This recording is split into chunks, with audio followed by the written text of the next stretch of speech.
It's 4 a.m., but we're going strong with Loki Wednesday. So here we go.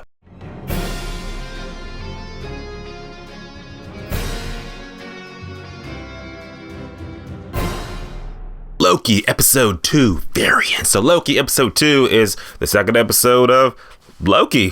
Who'd have thought? You've been living under a rock. It's episode 2 of the hit Disney Plus show, newest Marvel Studios project we got going on, starring Loki. Mischief is God of Mischief, and episode 2. Holy crap, guys. This was a really good episode. I was like, how are they going to fall off episode 1? That was like, really good shit. The way episode 2 ended, I'm going to say, guys, okay, there's going to be some spoilers in this episode, just so you know. Break it down for you guys, what I thought about episode 2, what I thought about it, how it goes down, it went crazy, and the villain reveal at the end, and the villain's plan at the end was just like, what the fuck? A lot of good themes, a lot of good things I learned about the TVA and how the time stream works and shit in this episode. So let's get into it, guys. I'm excited. Let's talk about this. Episode 2. Let's get into it. About the way the episode opens up with my girl Miss Minutes. I love her so much. Once again, Miss Minutes is pretty much breaking down okay, the time stream and shit like that, and the rules. Okay, yeah, if a Nexus event reaches, critical mass, pretty much just means, just Armageddon, and the time stream just blows up and shit. So I was like, foreshadowing for something that's gonna happen later. Spoiler alert, it's something that's gonna happen later. I had to think about that, but it's foreshadowing. The way the episode pretty much goes on, at first I was like, okay, this is kind of slow a little bit, it's feeling like filler, but the way it kept going, the way it keeps going, by the time you get to the end and you look back, you're like, this was a pretty good episode, and a very engaging and very informative episode. You learn so much more about the TVA, you learn so much more about, how the time stream works, how it doesn't work, stuff like that. A lot of things that we thought we knew from Endgame is no, the TVA, learn something new. And this episode pretty much like the Owen Wilson Loki show, because it's we really spent a lot of time with Owen Wilson and Loki, and they're just Morbius, that's his name. Pretty much, again, trying to pick up from episode 1, trying to find the time variant, the other evil Loki who's trying to pretty much just cause Armageddon and shit. You gotta bring him in or bring that person in, and it's just it's frustrating Owen Wilson, because I'm trying to get the job done, man. I'm trying to get it done in my best Owen Wilson voice I could ever do. I don't do Owen Wilson, but I do a good Cleveland Brown. Hey, y'all. Not topic, but anyway, I love the scenes where Loki and Morbius pretty much just trying to crack the case and pretty much break it down, because it pretty much reminded me of a buddy cop movie where it's okay, you got the newcomer and you got the beat cop, and they're trying to work together and shit to pretty much crack this case. There was a point in the episode where Morbius is pretty much just chilling and shit, and Loki he takes his lunch, and the way he's breaking down, he's cracked, okay, I know how to find the evil Loki and shit. That was some funny shit. And my man,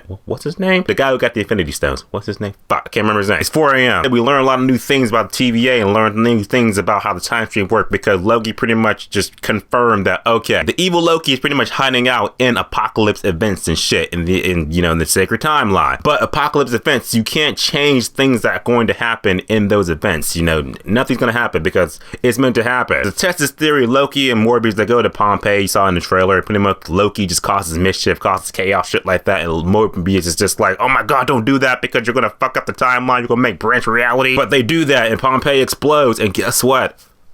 Nothing happened. There were no branch reality, so pretty much just confirmed that, okay, something can happen in an apocalypse event in the sacred timeline. You can change whatever, but it's not going to change the fact that the apocalypse is going to happen and just wipe out everything. Loki learned this from reading one of the files in the TVA had to do with Ragnarok, and he's like, oh, Ragnarok.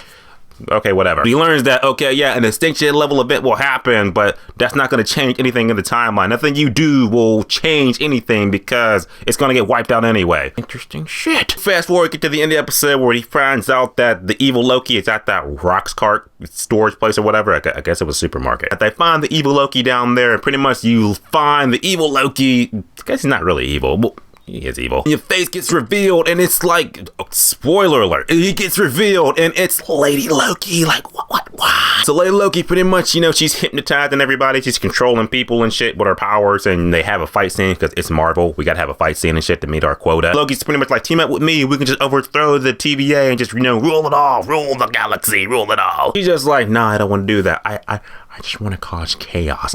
I'm like a dog chasing cars. I get one, and just wouldn't know what to do. What ends up happening is that, she's got all these different time bombs, shit like that. You know what they use in episode 1. She got all the different time bombs all over the storage place. You're thinking like, okay, she's just gonna blow it up and just kill everybody in it. No. What she does is that she drops these different time bombs in different parts of the sacred timeline, and it causes a cataclysmic events. You got TVA just on the, in the command center, just like, oh my god, it's red alert, all hands on deck, because we learned that when a branch timeline reaches the red line, reaches critical mass, it just blows up and shit's getting bad. So episode 2 of Loki was crazy. I love it. I love the themes of the episode. I love we learn more about the time stream and shit like that. I love the reveal of Loki, and pretty much we're going to learn more about her, I hope, in episode 3. It's going down. Oh my god. What do you think about episode 2? Put in the comments, let me know to talk about it, because episode 2 was nuts. I loved it. The ending, if you haven't seen it, it's on Disney Plus right now. Check it out. And as always, guys, subscribe. Until next time.